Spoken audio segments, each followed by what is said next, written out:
ऋषिकेशं तदा वाक्यम् इदमाह महीपते। अर्जुन उवाच सेनयोरुभयोर्मध्ये रथं स्थापयमेच्युत।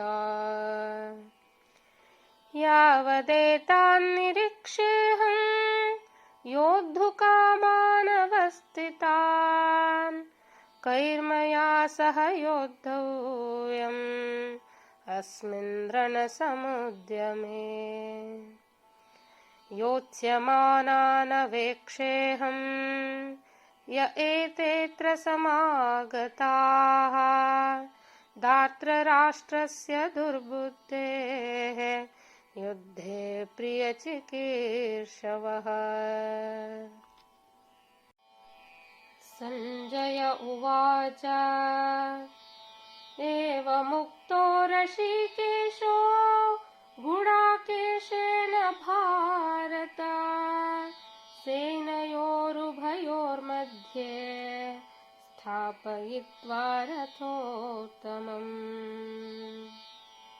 भीष्मद्रोणप्रमुखतः सर्वेषां च महीक्षितान् उवाच पार्थ पश्येतान् समवेतान् कुरूनिति।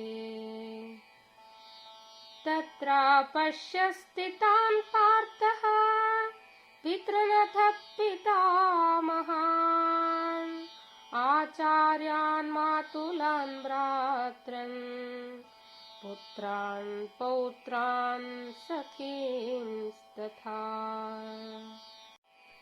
श्वशुरान् सुहृदश्चैव सेनयोरुभयोरपि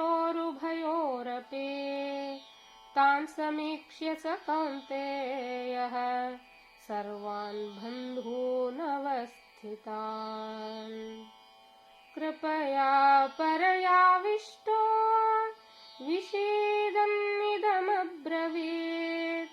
अर्जुन उवाच दृष्ट्वेमं स्वजनं कृष्ण युयुत्सुं समुपस्थितम् सीदन्ति मम गात्राणि मुखं च परिशुष्यति वेपथुश्च शरीरे मे रोमहर्षश्च जायते।